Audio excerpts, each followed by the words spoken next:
এইবার আমরা 11 দাগের প্রশ্নটা পড়ে নিই actually. In a river a man takes 3 hours in rowing 3 kilometre up stream or 15 kilometre down stream, what is the speed of the current. Simply বলছে একটি রিভারে, একটি নদীতে একটি মানুষ 3 ঘন্টায় 3 কিলোমিটার আপ স্ট্রিম যেতে পারে, অথবা 3 ঘন্টায় 15 কিলোমিটার ডাউন স্ট্রিম যেতে পারে। তাহলে আমাদের স্পিড অফ দ্য কারেন্ট মানে জলের গতিবেগ কত। সিম্পলি আমাদের এখানে সব কিছু তো দেওয়া আছে।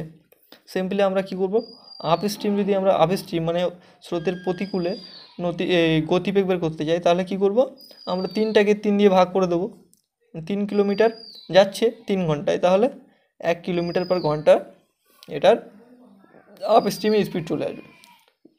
ডাউন স্ট্রিমে স্পিড কীভাবে আসবে, আমরা 15টাকে 3 দিয়ে ভাগ করব, তাহলে 5 কিলোমিটার পার ঘন্টা স্পিড আসলো ডাউন স্ট্রিমে।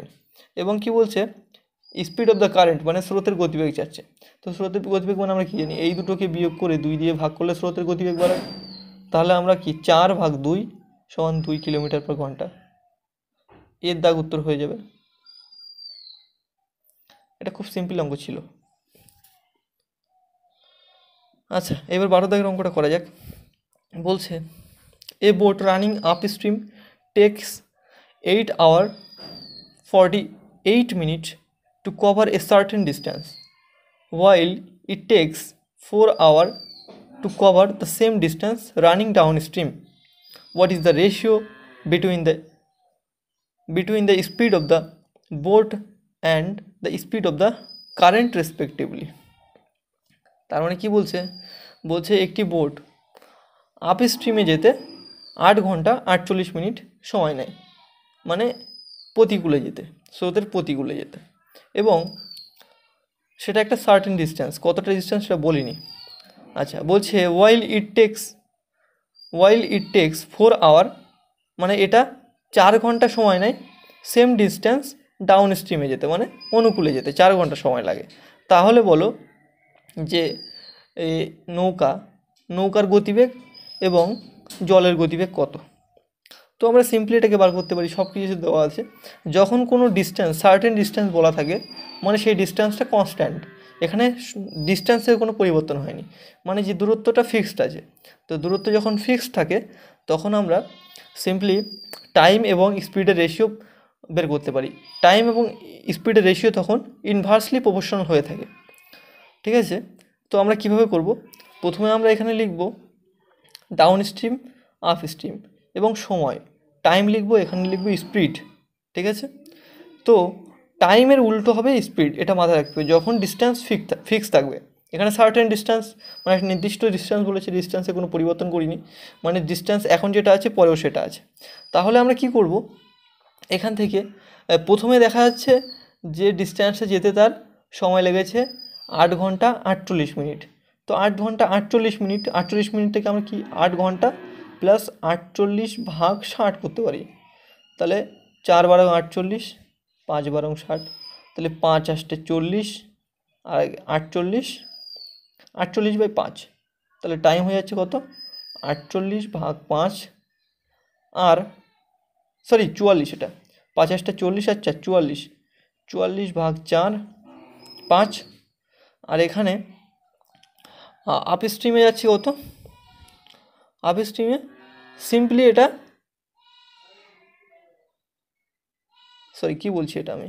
এটা তো আপ স্ট্রিমে না, এটা ডাউন স্ট্রিমে বলেছে না। ডাউন স্ট্রিমে লাগে ওর 8 ঘন্টা, আপ স্ট্রিমের তো সবসময় বেশি টাইম লাগবে, তাহলে এখানে আমাদের আপ স্ট্রিম লিখতে হবে। এটা কেটে দিই, ভুল হচ্ছে। আমরা এখানে ডাউন স্ট্রিম লিখি, এখানে আপ স্ট্রিম লিখি, এখানে টাইম, এখানে স্পিড। তাহলে যেটা বলেছে যে 8 ঘন্টা 48 মিনিট লাগে, ওটা হচ্ছে আপ স্ট্রিমে, মানে স্রোতের প্রতিকূলে যেতেই তো বেশি টাইম লাগে। তাহলে আমরা 8 + 48/60 যদি করি, তাহলে এখান থেকে 4, এখান থেকে 5, তাহলে আমরা কত পাচ্ছি, 44/5। তাহলে এখান থেকে আমরা লিখি 44/5 আপ স্ট্রিমের টাইম, আর এখানে ডাউন স্ট্রিমের টাইম লাগছে শুধু 4 ঘন্টা। তো আমরা এখান থেকে এটাকে কেটে দিলে কত পাচ্ছি, এখানে 4 × 11 = 44।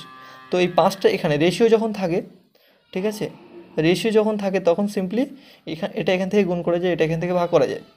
তাহলে আমরা কি করলাম, এটা এখানে গুণ করে দিলাম, তাহলে এটা এখানে চলে আসলো, ঠিক আছে। তাহলে এটা এখন এখানে চলে আসলো, এটা এখন শিফট হয়ে এখানে চলে আসলো, আর এখানে 11 হয়ে আছে। এবার স্পিডটা কী হবে, এটার উল্টো হয়ে যায়, স্পিড সবসময় উল্টো হয়ে যাবে, তার কারণ ডিস্টেন্স হচ্ছে কনস্ট্যান্ট। তাহলে এখানে আমাদের 11 হবে আর এখানে 5 হবে, কারণ উল্টে গেছে, স্পিড উল্টে গেছে। সবসময় যেখানে যার কম সময় লাগে তার বেশি স্পিড হয়, তাই তো হয়েছে এখানে। তাহলে আমরা এখানে স্পিডের রেশিও বলছি ডাউন স্ট্রিম এবং আপ স্ট্রিম। এবার আমরা কি জানি, আমরা জানি যে এখানে ডি, এখানে এস, এখানে ইউ, তিনটে জিনিস লিখলাম। আচ্ছা, এখানে আমি যদি ডাউন স্ট্রিম লিখি 11, এখানে আপ স্ট্রিম যদি আমরা লিখি 4, ঠিক আছে, সরি এখানে 4 হবে না, এটা 5 হবে। আপ স্ট্রিম লিখি আমরা 5, তাহলে আমরা সিম্পলি এখানে বোটের স্পিড বার করতে পারি। বোটের স্পিড কীভাবে বার করি, আমরা দুটো যোগ করে 2 দিয়ে ভাগ করে দিই, তাহলে 16 ভাগ 2 সমান কত হলো, 5 আর 11, 16 ভাগ 2 মানে 8 হলো।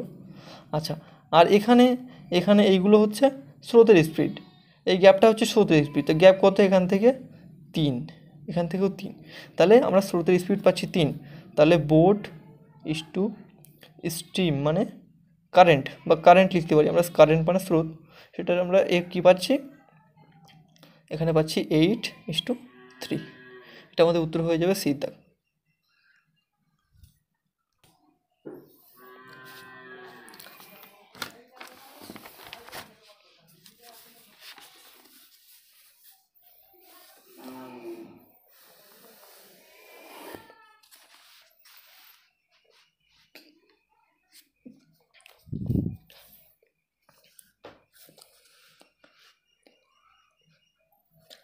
এবার 13 দাগের প্রশ্নটা পড়ে নেওয়া যাক।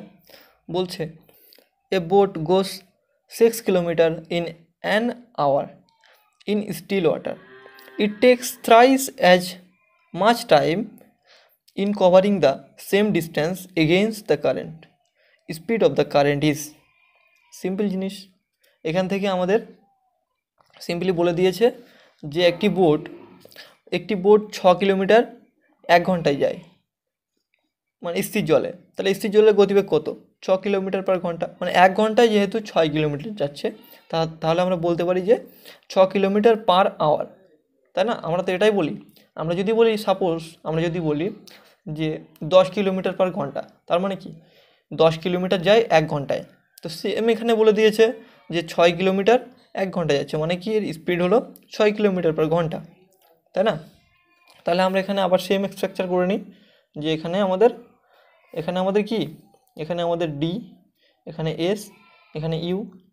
তাহলে স্থির জলে বলেছে যে 6 কিলোমিটার পার ঘন্টা, ঠিক আছে। এবং কি বলেছে যে এটি 3 গুণ টাইম নেয় এগেইনস্ট দ্য কারেন্ট মানে কি, আপ স্ট্রিমে, মানে প্রতিকূলে 3 গুণ টাইম নেয়।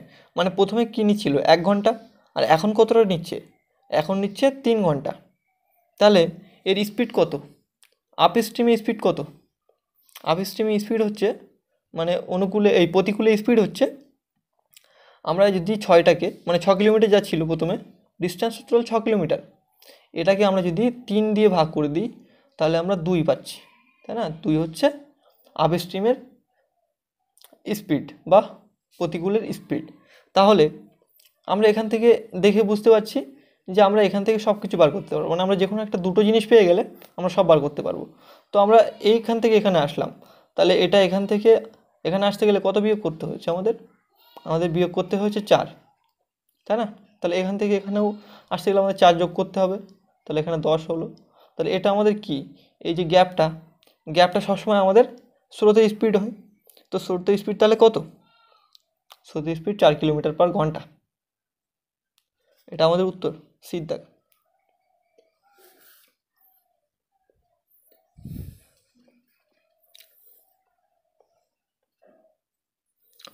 আচ্ছা, এইবার 14 দাগটা পড়ে নেওয়া যাক।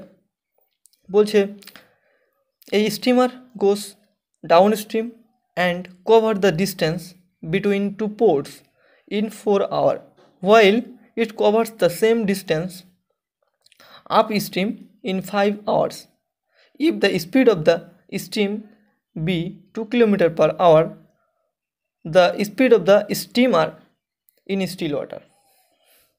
মানে বলছে যে একটি স্টিমার সে স্রোতের অনুকূলে একটি ডিস্টেন্স কভার করে হচ্ছে 4 ঘন্টায়, এবং বলছে সেটা হচ্ছে প্রতিকূলে কভার করে 5 ঘন্টায়। তাহলে বলছে স্পিড অফ দ্য স্টিম মানে জলের গতিবেগ যদি 2 কিলোমিটার পার ঘন্টা হয়, তাহলে বলো যে ওই যে বোটটা বা স্টিমারটা তার গতিবেগ কত স্থির জলে। তো এখান থেকে আমরা সিম্পলি আবার একই নিয়মে করতে পারি। এটা আমরা 11 দাগের অঙ্ক অনুযায়ী করতে পারি, তাই না? সরি 11 বলছি কেন, 12 দাগের অঙ্ক অনুযায়ী করতে পারি। সেটা হলো একটা নির্দিষ্ট স্থানে গিয়েছে, তো একটা ফিক্সড যেহেতু পয়েন্ট বলেছে, তাহলে আমরা এখান থেকে রেশিও বার করে নিতে পারি।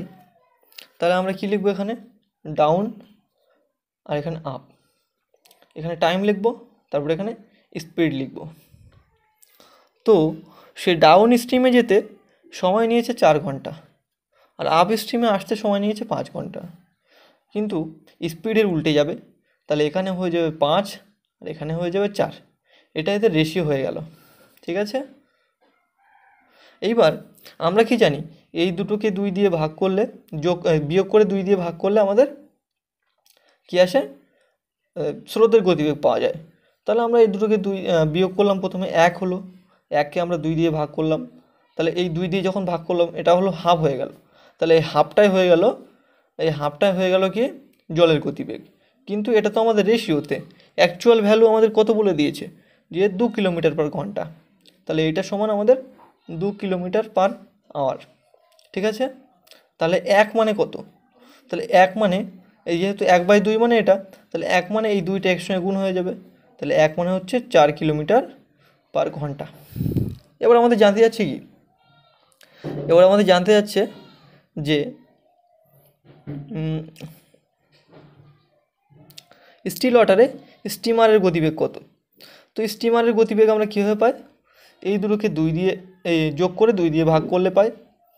তো এই দুটোকে যোগ করলাম, কত হলো, 4 আর 5 9, 9কে 2 দিয়ে ভাগ করলাম, 9কে 2 দিয়ে ভাগ করলাম করে 4 দিয়ে গুণ করতে হবে, কারণ এটা তো আমাদের রেশিও, কিন্তু আমাদের অ্যাকচুয়াল একের ভ্যালু বের করতে হবে, একের ভ্যালু তো 4 বেরিয়েছে, তাহলে 4 দিয়ে গুণ করতে হবে। তাহলে এখান থেকে 2 9 দুগুণে 18, তাহলে 18 উত্তর হয়ে যাবে এটা বিদ্যাক।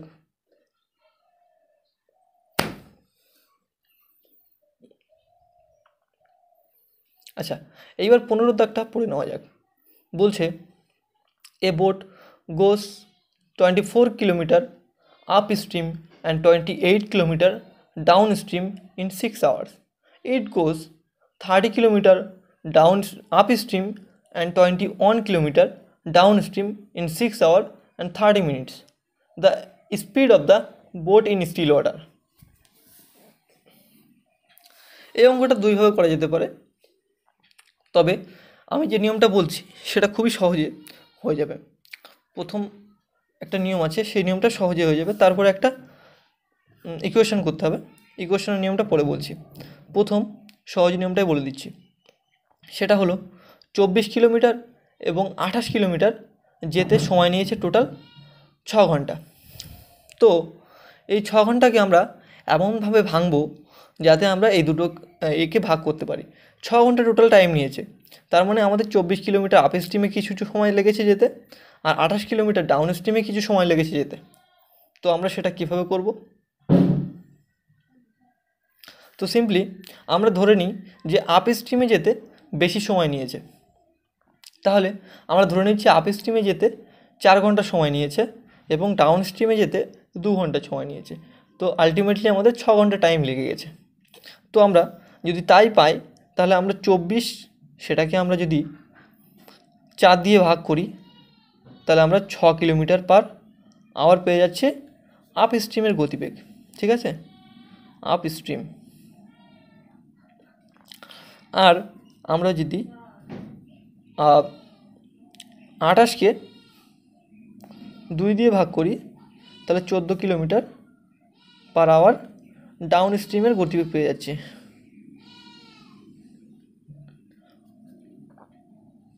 ঠিক আছে, তাহলে আমরা আপ ডাউন দুটোই পেয়ে গেলাম। এবং আমরা এটাও দেখতে পেলাম যে হ্যাঁ, এটা বেশ একটা রিজনেবল জিনিস হয়েছে যে আপ স্ট্রিমের গতিবেগ সবসময় কম হয়, তো 6 ঘন্টা বেরিয়েছে, এবং ডাউন স্ট্রিমের গতিবেগ বেশি হয়, তো 14 ঘন্টা বেরিয়েছে। একটা মানা যাচ্ছে বিষয়টা। তো এবার আমরা এই যে ডাটাটা আমরা পেলাম, এটা দিয়ে আমরা পরের ইকুয়েশনটাকে মিলিয়ে দেখব। সেটা হলো যে 30 কিলোমিটার আপ স্ট্রিমে গিয়েছে এবং 21 কিলোমিটার ডাউন স্ট্রিমে গিয়েছে, এবং টোটাল সময় লেগেছে 6 ঘন্টা 30 মিনিট। তো আমরা মিলিয়ে দেখি মিলছে কি 6 ঘন্টা 30 মিনিট। তাহলে আমরা কি করব, যে প্রথমে 30 কিলোমিটার আপ স্ট্রিমে গিয়েছিল, সেই 30টাকে আমরা 6 দিয়ে ভাগ করে দেবো স্পিড দিয়ে, আপ স্ট্রিম স্পিড দিয়ে। তাহলে আমরা 5 ঘন্টা এখানে পেয়ে যাচ্ছি। এবং পরেরটাই কী বলেছে, যে 21 কিলোমিটার ডাউন স্ট্রিমে গেছে। তাহলে 21 কিলোমিটার ডাউন স্ট্রিমে গেছে, ডাউন স্ট্রিমের গতিবেগ কত, 14। তাহলে 14 কিলোমিটার পার ঘন্টা দিয়ে ভাগ করে দিলাম। তাহলে 3 7 21, 7 দুগুণে 14, এটাকে এটা দিয়ে ভাগ করলে কত হবে, 1.5। তাহলে আমরা দেখতে পাচ্ছি 1 আর 5 6, 6 ঘন্টা আর হচ্ছে 30 মিনিট। 1.5 মানে কি, এটা 30 মিনিটের 1.1/2, ঠিক আছে। তাহলে এটা অ্যাকচুয়ালি আমার 6 ঘন্টা 30 মিনিট হয়ে যাচ্ছে। তাহলে আমরা দেখেই বুঝতে পারছি যে আমাদের ইকুয়েশন মিলে গেছে, এবং আমরা কি পেলাম, যে আমরা ডাউন স্ট্রিম আপ স্ট্রিমের স্পিড পেয়ে গেলাম।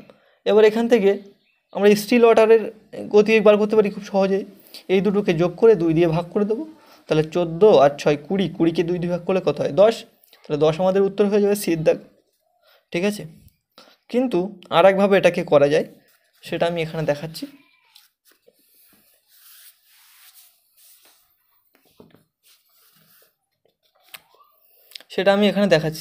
যে আমাদের এখানে লিখতে হবে সিম্পলি যে 24 কিলোমিটার আপ স্ট্রিমে, 24 কিলোমিটার আপ, এটাকে ইউ লিখলাম, প্লাস এখানে 28 কিলোমিটার ডাউন স্ট্রিম, তাহলে 28 ডি লিখলাম। আর এটা সময় লেগেছে টোটাল যেতে 6 ঘন্টা, এখানে 6 লিখলাম। সেমভাবে পরেরটাও এখানে লিখে নিতে হবে, 30 কিলোমিটার আপ গিয়েছে এবং 21 কিলোমিটার ডাউন স্ট্রিম গিয়েছে, টোটাল সময় নিয়েছে 6 ঘন্টা 30 মিনিট, 6.5। এটাকে আমাদের ইকুয়েশন মানে একটাকে সমান করে নিতে হবে। তো আমরা দেখতে পাচ্ছি এখানে লসাগু করতে হবে অ্যাকচুয়ালি। তো আমরা 24 এবং 30-এর লসাগু করি। 24কে আমরা যদি 5 দিয়ে ভাগ করে দিই 120 হয়, আর 30কে আমরা যদি 4 দিয়ে ভাগ করি তাহলে 120 হয়। তাহলে এখানে 120 কেটে গেল। আচ্ছা, এখান থেকে আমরা এটাকেও 5 দিয়ে ভাগ করতে হবে, এটাকেও 5 দিয়ে ভাগ করতে হবে। এটাকে 5 দিয়ে ভাগ করলে কত হবে, 140, 5 28 140। আচ্ছা, এটাকে 5 দিয়ে ভাগ করলে কত হবে, 30। আচ্ছা, এটাকে 4 দিয়ে ভাগ করলে কত হবে, 84। এটাকে 4 দিয়ে ভাগ করলে 24, আর 2 26, 26 হবে এখানে, সরি 26 হবে। তো এখান থেকে এটাকে আমরা বিয়োগ করব। তাহলে এখানে 6 9 আর কত দাও, 14, 5 দাও 14, 56 ডি সমান পাচ্ছি। এখান থেকে এটাকে বিয়োগ করে দিই আবার, তাহলে কত পাচ্ছি আমরা এখান থেকে পাচ্ছি আমরা 4, তাই না। তাহলে ডি সমান আমরা অ্যাকচুয়ালি কত পাচ্ছি, 4/56। তার মানে এটাকে যদি আমরা কাটি তাহলে 1/14।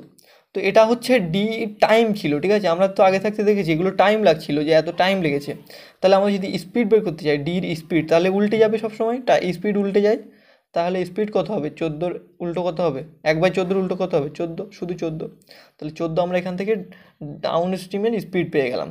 এবার আমাদের এখান থেকে এই ইকুয়েশানে যে কোনো এক জায়গায় আমাদের এটাই কিংবা এটাই আমাদের বসিয়ে দিতে হবে, 14টা বসিয়ে দিতে হবে, ঠিক আছে। ডি যেটা বেরিয়েছে, ডি এর মান যেটা বেরিয়েছে সেটা এখানে বসিয়ে দিতে হবে। তাহলে আমরা এখানে লিখতে পারি 24 ইউ প্লাস 28 গুণ এই ডিটাকে আমরা এখানে লিখছি এই যে 1/14 হিসেবে, 1/14 সমান আমাদের সময় লেগেছে কত, 6। তো এখান থেকে এটা কাটলাম হলো 2, তাহলে 24 ইউ প্লাস 2 সমান 6। তাহলে আমরা এখান থেকে যদি ইউ এর ভ্যালু বের করি, এখান থেকে এটা যাবে 4 হবে। তাহলে 4 ভাগ এই 24টা নিচে চলে আসবে 24, তাহলে এখান থেকে 1/6।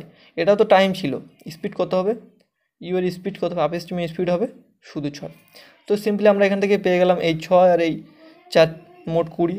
তাহলে এই দুটোকে যোগ করে যখন আমরা 2 দিয়ে ভাগ করব তখন আমরা বোটের স্পিড পেয়ে যাব। তাহলে 20 ভাগ 2 সমান 10 কিলোমিটার পার ঘন্টা। ঠিক আছে, তাহলে আমাদের অপশান সি উত্তর হয়ে যাবে। তো এভাবে আমরা এই অঙ্কগুলোকে করতে পারি। এই অঙ্কগুলো করায় যদি কারো কোনো অসুবিধা হয়ে থাকে অবশ্য কমেন্ট করবে, আমি অবশ্য উত্তর দেব। ঠিক আছে, যে পয়েন্টে অসুবিধা হবে সেই পয়েন্টটা তুলে ধরবে, আমি বলে দেবো।